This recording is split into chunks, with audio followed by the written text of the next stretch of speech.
If you put $5,000 on a credit card at 24% interest, close to the national average, and only ever pay the minimum, it will take you almost 20 years to pay off. And you'll pay $8,887 in interest along the way. On a $5,000 purchase, this is the flip side of compound interest. The same math that builds wealth when it's working for you absolutely destroys you when it's working against you. Last episode, we talked about how compound interest is the biggest lever for building wealth. Same money growing on top of its own growth over time. Credit card debt is that exact same mechanism, pointed the other direction. Instead of your money compounding for you, your debt compounds against you. Same math, opposite result. And it's disguised by one thing: the minimum payment. Here's the actual math. Say you put $5,000 on a card with a 24% APR, close to the current national average. Some cards run higher. If you only ever pay the minimum, which is usually calculated as about 1% of your balance, plus that month's interest, it takes 234 months to pay off. That's 19.5 years, and you pay $8,887 in interest.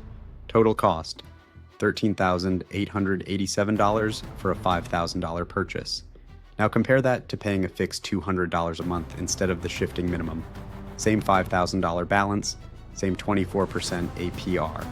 Paid off in 3 years. Total interest, $2,001. Total cost, $7,001. Same purchase, same interest rate.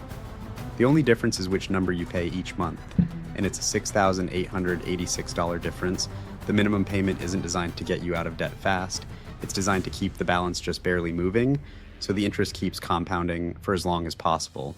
That's not a conspiracy, it's just what the math does when the payment is calculated as a percentage of a balance instead of a fixed amount.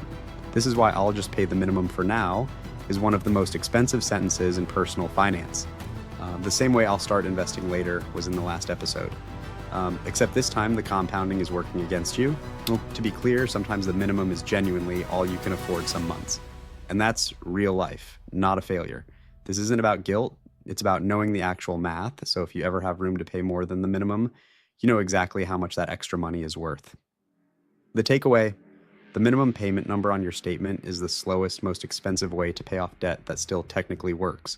Even a modest fixed amount above it can cut years and thousands of dollars off the total cost. If this made the debt side of compounding click, the compound interest video is linked above. Same math, opposite direction. Subscribe if you want the rest of this series.